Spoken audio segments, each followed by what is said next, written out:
Welcome back to the Emily Show. This week is a very special episode brought to you in partnership with vidIQ. I use vidIQ on my YouTube channel daily, and I'm going to share with you a little bit of the behind the scenes of how I do that. And we're going to talk about Disney responding to the Scarlett Johansson Black Widow lawsuit. Britney Spears updates. A lot has happened, and this is going to be a summary of all of it so that you are in the know before the next court date on September 29th, and a little bit about what went down with OnlyFans. I know some of you are just catching up to that story, so kind of a summary because it went top to bottom real quick. Real quick. And we're going to break that down too. So lots to come on today's episode of the Emily Show. And I feel like we should just get into it, right? I'm living. Let me know how we feel about a little behind the scenes. I would love to hear your thoughts because I don't always share that stuff. And I hope that it's a lot of fun for you too, because it's fun for me to put together for you. Let's go. Hey there. Welcome to the Emily Show. I'm your host, Emily D. Baker, badass lawyer and everyone's favorite legal commentator, breaking down the legal shit in the news and pop culture stories you want to talk about. I've been a licensed attorney for over 15 years. I'm a former prosecutor, and I'm a big fan of the cursey words.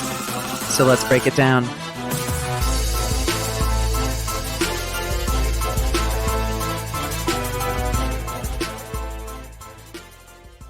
Since we now start with a quote, the quote is one that echoes frequently in my mind, that is a sentiment that's been shared with me by multiple people, which is, stop wasting your time with YouTube. I have heard that from multiple people, most of who are no longer within my circle, and not family and friends, like business coaches, people who I went to for mentorship and guidance. And a lot of the sentiment was, you're just wasting your time with YouTube. It's not where legal belongs. What are you doing? And in September 2020, a year ago, I really leaned in to YouTube. I took this podcast into a video version, changed the name a little bit, leaned into the stuff that I enjoyed the most. But my YouTube channel is over 6 years old, and it had some lifestyle stuff, blog stuff, like vlog type content, tech, which is how a lot of people found me in the early days because I love talking about tech. I was on a panel tech discussion on Wednesdays that I loved, and still am friendly with the creators who were so welcoming to me in that space all the way back when. And I always loved the community on YouTube, though I wasn't really focused on growing my channel on YouTube. But even back then, I started with having vidIQ plugged into my channel because I didn't understand how to grow my channel and I didn't understand how to use keywords and different metrics. And I really just wanted an easier solution. This year, I am so thankful to be partnered with vidIQ, to be one of their kind of featured creators over on their channel. We do a Q&A every month, and it has been such a wonderful relationship. And they have a feature that I have been using that I think you might enjoy too. It's called Daily Ideas. And every day it populates a number of different ideas that they think your audience might like to see from you. So in my workflow that I'm sharing, I go through looking at the daily ideas to kind of see what it's looking like my audience would like to see, the types of videos my audience is going to, and really to kind of jog the ideas of what topics for me I might not have touched back on in a while or are still driving traffic on YouTube that people are still looking for. And I go through those and collect them over about a week before I am recording the podcast because my stream content tends to be more of what is happening right this second. And a lot of that is sourced from the audience. But the podcast, The Emily Show, is really considered and researched content. So I go through the different ideas and then start looking at the topics that I really want to cover and breaking those down into notes. And as I'm breaking those down into notes, I start researching the different topics, pulling any legal documents that I might need, and going from there. So Daily Ideas has really been a helpful way to make sure that I am keeping my content not just aligned with what my audience wants to see, but so that I know I'm never going to run out of ideas of what to cover. And for me, since there are so many lawsuits going on in kind of the entertainment news and YouTube realm, narrowing down those ideas to really what you guys, what the law nerds want to see and how you want to see it. So it's a great research tool. If you have a channel, if you have a friend with a channel, you can check out vidiq.com/lawnerd and give it a try for free. It is a great tool. It is an essential plugin for me, and I use it right from my creator studio, though you can also go onto their site and access all of the features with some really nice user interface that makes it real easy to do. So if you're a creator, definitely check out vidIQ and definitely check out those daily ideas. You're never going to be wondering, what should my next video be about? And today, that video is about Disney responding to Scarlett Johansson, Britney Spears updates, because y'all keep wanting to hear about this conservatorship and so much is happening. It's impossible to keep up with, it feels like. And then, WTF went on with OnlyFans, and we'll talk about that. And if you're like, girl, I don't even know what an OnlyFans is, I got you. Don't worry. We'll do a sanitized version. And there are playlists of all of this content over on my YouTube channel and playlists on my website with regard to the podcast if you want to check out some of the deeper dives into these topics. But let's just all the way in. Let's get all the way into it now with Disney and Black Widow.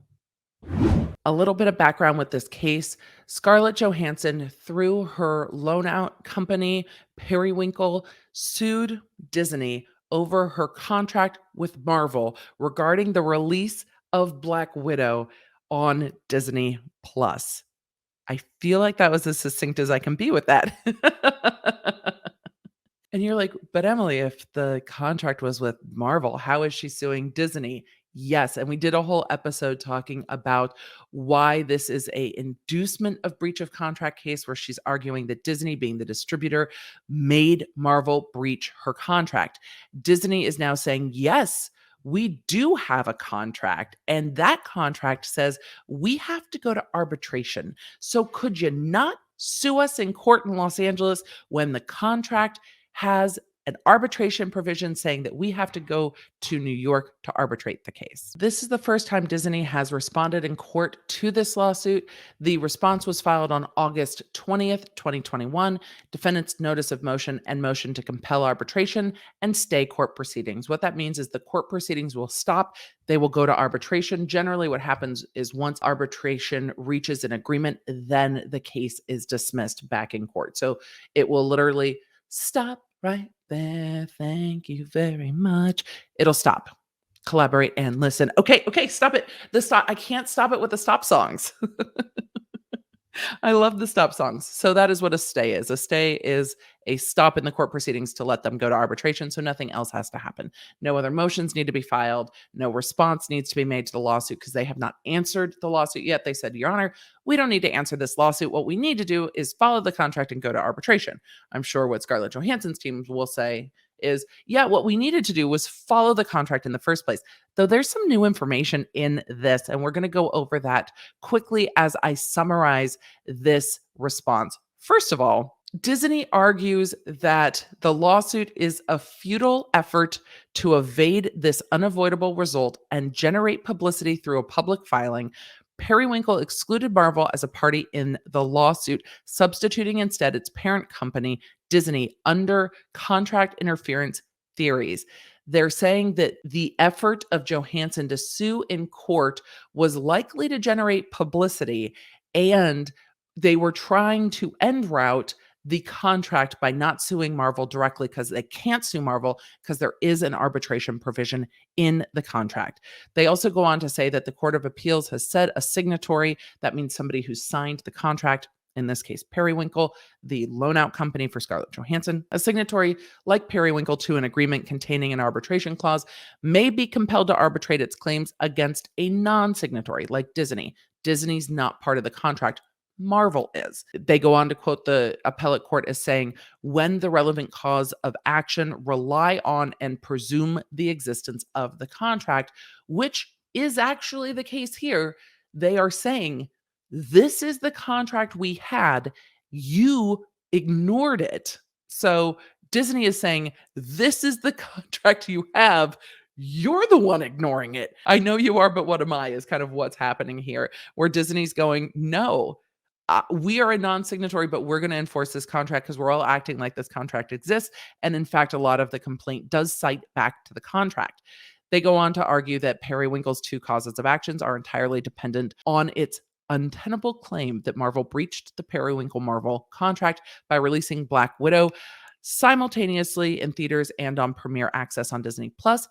They say the contract does not mandate theatrical distribution, let alone require any such distribution to be exclusive.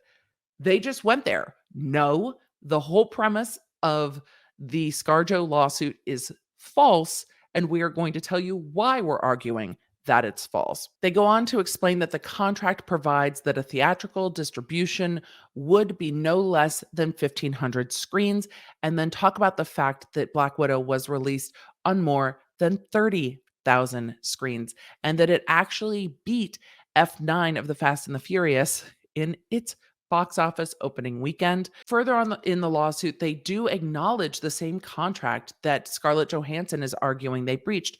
And what's very interesting is that they point out that they did have conversations with Scarlett Johansson about the hybrid release of the movie.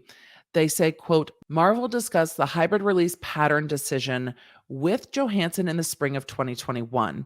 As the parties were conferring regarding the picture's release date, Marvel has assured Johansson that she will be credited 100% of the premiere access and PEHV receipts for purpose of the box office thresholds used to calculate any additional compensation, even though Marvel has no obligation under the agreement to do so. They go on to say that in its opening weekend, the picture grossed more than $80 million in domestic box office, an opening weekend record for the pandemic, and nearly $10 million more than Universal's F9, which was released exclusively in theaters and set the record 2 weeks earlier. The picture also earned more than $78.8 million in international box office receipts its opening weekend, for a total worldwide debut of $158.8 million. In addition, the picture grossed more than $55 million in its domestic opening weekend from premiere access on Disney Plus. When the $55 million is added to the $80 million domestic box office, the opening for the weekend was more than $135 million. They say that's more than many of the other Marvel Cinematic Universe films, including Thor: Dark World, which not my favorite Thor movie, Ant-Man and the Wasp, and Guardians of the Galaxy. Look, y'all need to be giving Ant-Man and Guardians of the Galaxy more love. They are fucking fantastic films. I love the quirky goofiness of both the Ant-Man franchises and the Guardians of the Galaxy franchise, plus the music. I love those films. But my personal opinions on Marvel movies aside, the tea in this is that they told Scarlett Johansson that they would count the premiere access as part of the thresholds for her bonuses. So it doesn't matter, essentially, that it wasn't viewed in a movie theater because she is being compensated on it. Which, when we went through Scarlett Johansson's lawsuit, I was like, go, get it. If they wouldn't renegotiate with you, get them. Fuck them. Go for it. It clearly says that it needs to be released this way. But what it sounds like is that maybe it wasn't a negotiation, but Disney or Marvel said, we're going to add that to the box office, so it will be as if it's a box office release. We're just accommodating the pandemic, which you can see from that perspective why Disney's initial statement might have been a little bit salty. It will be interesting to see if there's a response or if this just gets sent to arbitration, which I think that it probably will. I think this will probably get sent to arbitration, and the court will say, no, you're right. You're arguing that the contract exists and should be enforced. You're arguing over what the terms of the contract say. The contract has an arbitration provision. Go away, talk to an arbiter, figure it out amongst yourselves, and then dismiss this lawsuit. And with that, it's time for an update on the Britney Spears case. A lot has happened in the Britney Spears conservatorship and in the media with regard to Britney Spears. There was an issue of her dogs being taken to the vet and not brought back to her.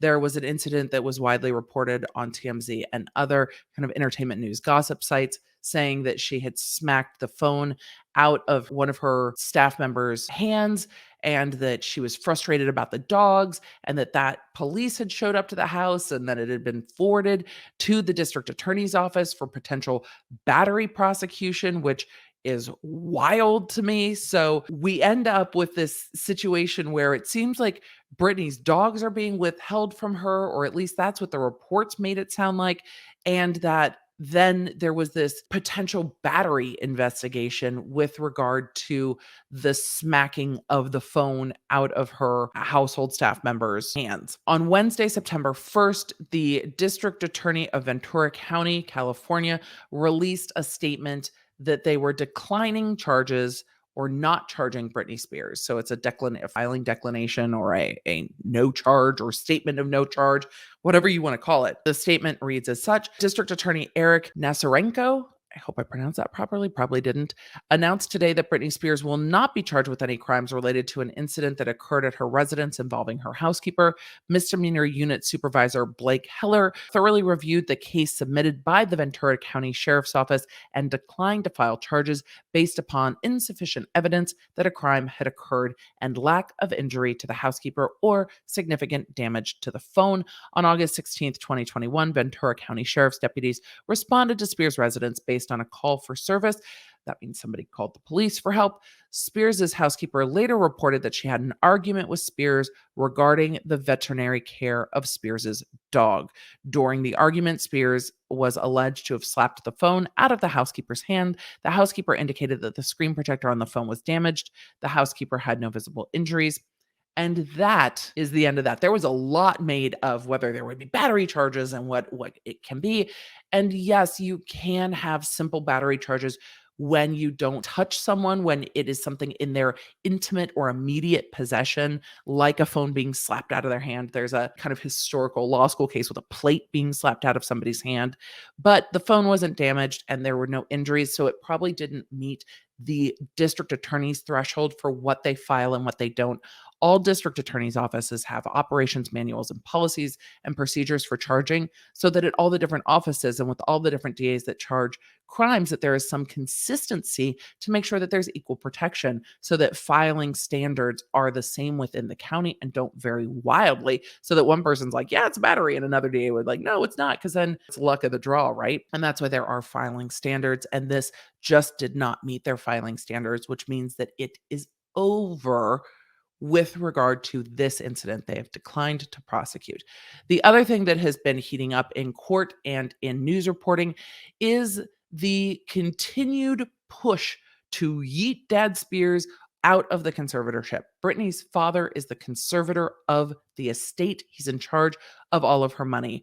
When her new lawyer, Matthew Rosengart, came onto the case on July 14th, the first thing he did was file a motion to remove or suspend James Spears, Britney's dad. That was a very thorough motion. I thought it was very well written. It kind of backed Dad Spears and the court really into a corner, saying, look, the reason he should be removed is not for anything other than what's in the best interest of Britney. Under the probate code in the conservatorship realm, you're allowed to remove someone for the best interest of the conservatee, Britney. He brought forth declarations from Jody Montgomery, the conservator of the person, temporary conservator of the person, from Lynn Spears, Britney's mom, all of those statements supporting the position that it is in Britney's best interest to not have her dad in charge. And Britney said so in court, now on multiple occasions. And this has been tried before, not in this way, but her previous attorney, Sam Ingham, did try to get James Spears removed from this case, and the court chose to appoint Bessemer Trust as a co-conservator and not remove James Spears. So this is a second attempt to remove him as conservator of the person, but he is not going down without a fight. He filed a very long motion throwing Britney right under the bus and attacking her mother, calling out her mental health, saying that he should be thanked for what he has been through and the toils that have been parenting Britney and being the conservator of her estate. Matthew Rosengart wasn't having any of it and filed a motion late last week saying that James Spears's motion was shameful, that he is attempting to extort Britney by saying that he will resign, but not until the time is right and not until the 12th accounting is handled. Remember, we've talked a lot about the 12th accounting. That's the one that's now asking for over $1 million in legal fees for Dad Spears's law firm, well, one of the four, Holland and Knight, including the hotly contested over $500,000 in legal fees associated with, quote, media matters, including responding to the Framing Britney Spears documentary and doing other media related things. This item has been objected to since the 12th accounting was populated to the court. We're now in the 13th year of the conservatorship, so they will be starting the 13th accounting, but the 12th accounting is wrapping up the end of the 12th year of the conservatorship. And before anything gets paid out on it, the court has to approve it. And there are a number of items that Sam Ingham objected to. Payments to TriStar Entertainment, which is Lou Taylor's firm before Lou left as the business manager of Britney Spears, and then these contested fees to lawyers. So Matthew Rosengart, Britney's attorney, has said, this looks like extortion. It's, I'm not going to leave unless you pay what I want. Matthew Rosengart isn't having any of it, and again asked the court to immediately remove or suspend James Spears and allow the 12th accounting and other things to be resolved, and arguing really that those things can be resolved without James Spears serving as the conservator at the moment. He can be suspended or removed and still resolve that 12th accounting through his counsel. So we have not seen Dad Spears respond to this yet. I kind of hope that they don't. Matthew Rosengart is arguing that the conservatorship, the estate of Britney, should not be paying for legal fees to fight herself. It's a point well taken by me.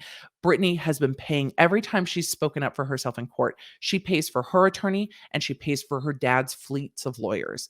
And at some point, it's just untenable that she's paying to fight with herself, and she's paying those that are fighting against what she wants. I think Rosengart did a great job bringing the focus back to what's in Britney's best interest, even saying in the motion, the point of this conservatorship that has been lost for so long is what is in the best interest of Britney. And she told you on the 23rd of June, and she told you on the 14th of July. The other motion that was filed in court that has gained quite a lot of interest was filed by USA Today on behalf of the paper, asking the court to reinstate the remote audio access program. The remote audio access program in LA County allowed you to go onto the court's website and sign up for access to a link to remotely listen to court proceedings, audio only, streamed through the website. Now, this is something I gained access to on the 23rd. I asked for court's permission. I got onto the website and then it crashed on me as the hearing started, and it took me forever to get back in because there was, I think, so many people on the website to listen. USA Today argues that this access is not only a First Amendment right, but an equal protection right under the law. I have a whole video breaking down their motion. It is a great argument. I don't think it will be granted by this court. I think that it has to go to the site judge. But if it's denied, at least then it can be appealed. But it might not be the right judge because the judge in the probate court in charge of Britney's hearing does not have control of the remote audio recording program or the remote audio access program. The presiding judge of the LA County Superior Court's the one who made that decision. But the decision to completely suspend the program, which when it started during COVID, the program didn't say it was temporary. And in fact, the Judicial Council of California has said remote access to court helps with transparency and access to justice.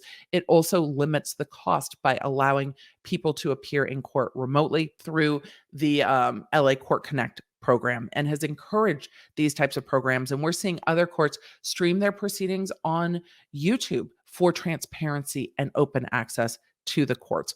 So USA Today says, look, this allows access and reporting on these very intriguing issues that has lots of public interest because we can have reporters anywhere remotely access the court instead of having to fly someone in, wait in line, try to get a seat in the courtroom or the overflow courtroom, and then report from there. The problem is on the 23rd, and I've said this a lot, someone or someone's reproduced the audio from Britney's hearing, recorded the court proceedings. It was being streamed live on another site. It was uploaded multiple times onto YouTube. Clips of it are in podcasts and news reportings and other things. So the court gave multiple orders to not record, not reproduce, not stream, not live tweet, and all of it was violated. So it was cited when the county shut down the program. It was cited that that had happened in that case. I'm very interested to see how the USA Today motion goes and how far USA Today puts the weight of their lawyers and their finances behind opening up the court program again. The courts are going to argue, look, you can come attend court, come in person. Come in person. And I think the point's well taken that if we want more transparency in our courts, allowing people to attend remotely, particularly while we are still under some different types of restrictions due to COVID, makes a lot of sense. So that has kind of gotten you caught up to what we are looking ahead to on September 29th, when we should be hearing what the court does on the James Spears motion. That's the motion I'm most interested in. There are other things pending, including making Jody Montgomery permanent conservator of the estate, dealing with the 12th accounting, and there are other matters pending. But the big matter is Rosengart's motion to remove James Spears. I am worried that the court is going to set it for another date and ask for arguments. I don't think they should. I think the moving papers are very clear, and I hope that the court rules on the moving papers and just finds that it is in the best interest of Britney Spears that her dad be removed, and a professional licensed fiduciary is the person in charge of her estate. And then they can start a forensic accounting, because I'm fascinated by what they might turn up. We have to talk about OnlyFans.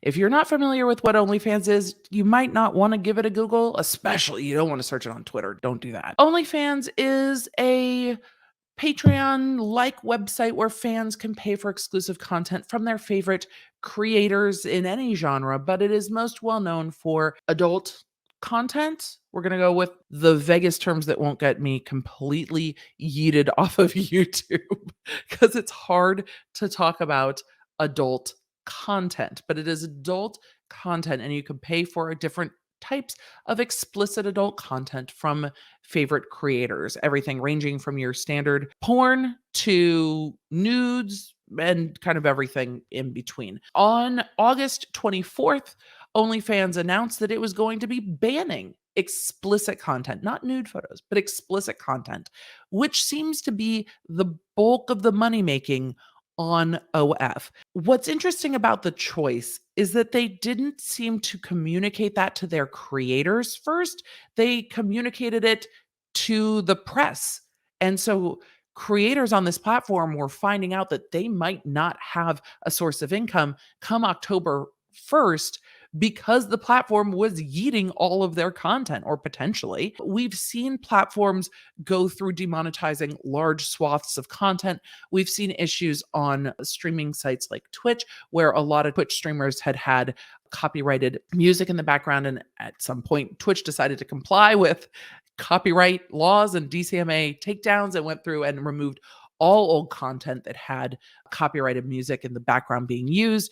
We have seen these things happen. There was an adpocalypse after the Logan Paul Forest incident, where advertisers had a crisis of confidence in YouTube and ad revenue shifted drastically and channels were permanently demonetized. So this is not a freak out that's unwarranted on behalf of explicit adult creators on OF, because this has happened on other platforms. And if your entire income comes from one platform, if your whole content creation and your whole audience is there, and that's your livelihood, where do you go? Because this is an ongoing issue with payment processing and payment processors deciding that you can't process payments at adult sites. Visa and MasterCard has kind of been at the forefront of this. This has happened on the P Hub, the PORN Hub. I could probably just say it. I've already said porn. This has happened on Pornhub as well. Payment processors aren't allowing you to purchase adult content. The thing is, it's not illegal. Porn's not illegal. So it's a frustrating position, because the payment processors are like, look, we don't know if these sites are doing enough to make sure that what is being paid for or what is being viewed is not exploitative content. It's just explicit content. The credit card companies have leaned heavily into the fact that they don't want any child exploitative content to be up there, or any non-consensual pornography or revenge porn or things like that. So it's interesting because it seems that OnlyFans could have put into place some kind of verification system. Pornhub was trying to do something similar where they're verifying content creators so that explicit content is only going up from verified creators, so that there is at least some way for them to know whether the content is in fact consensual, legitimate, legal, explicit content versus being potentially exploitative and all the other things that we've mentioned. So, according to the CEO of OnlyFans, who told the Financial Times that the change in policy was we have no choice because it's the banks. Interestingly enough, after he made the statement, we have no choice, it's the banks, on the 24th, they reversed their statement on the 26th.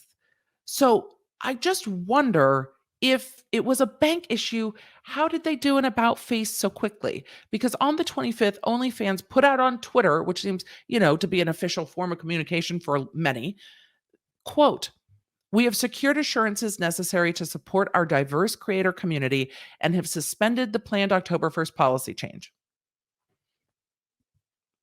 Could you have tried to get those assurances before you announced to all of your creators and the media and everybody that you were getting rid of explicit content? Was it a marketing stunt?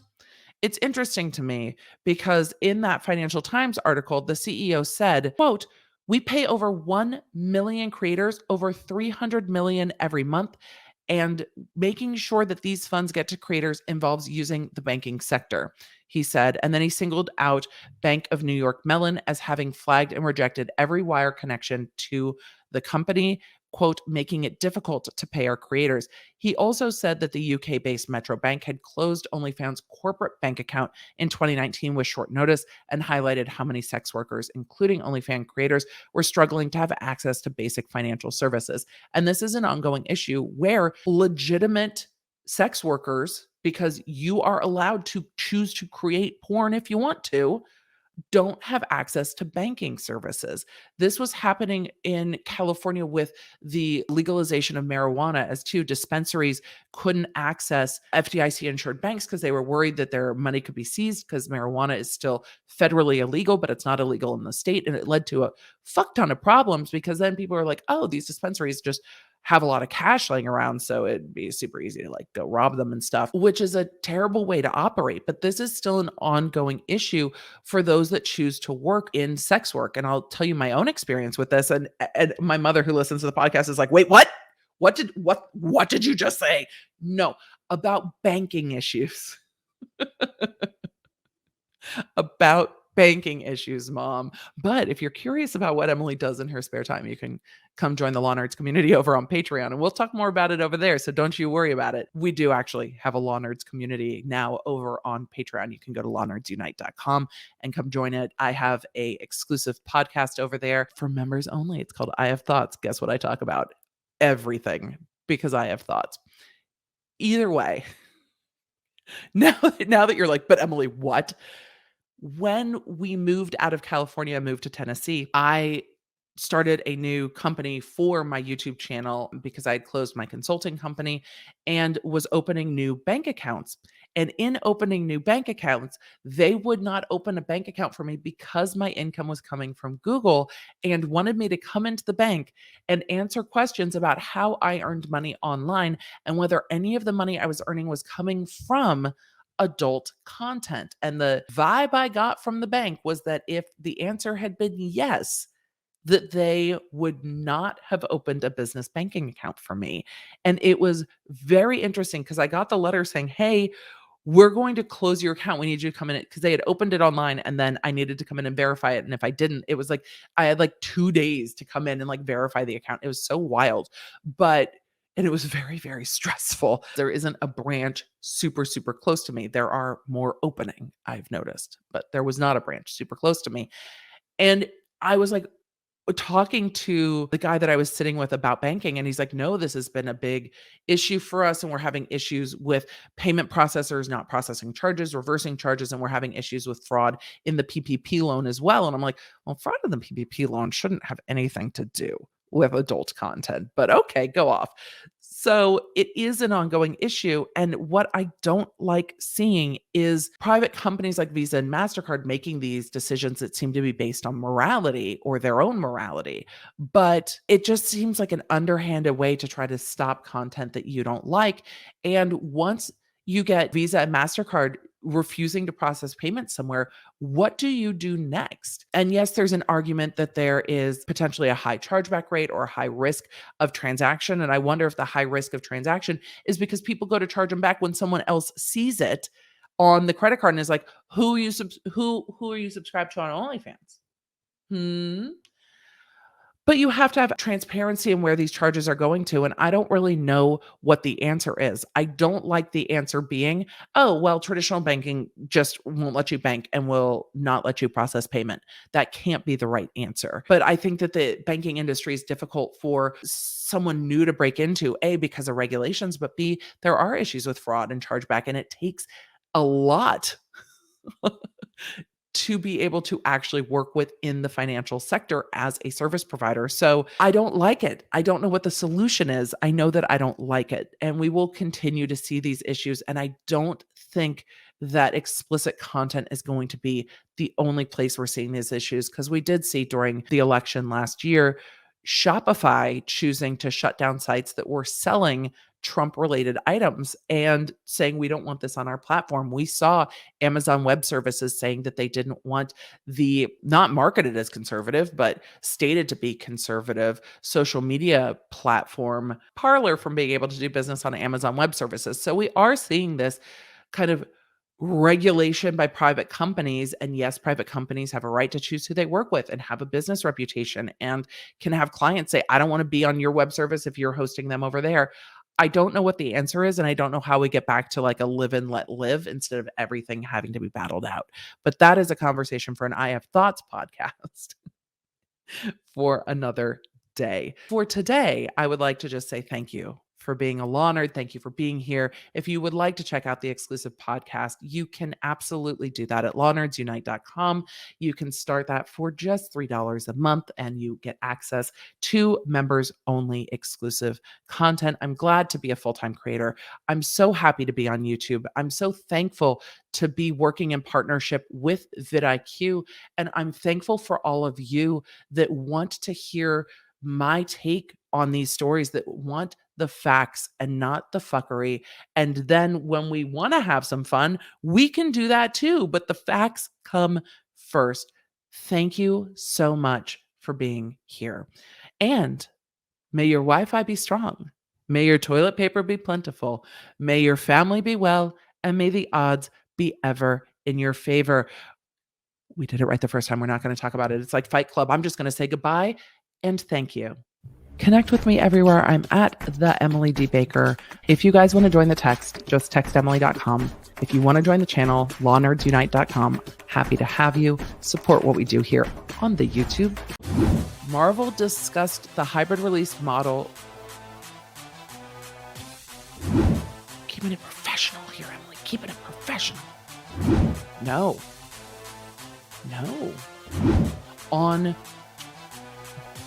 I almost said July. I know I am. No, that's not right. I'm recording.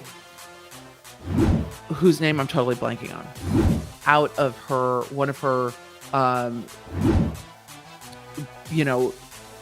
not last story. I feel like this has been very concise, really.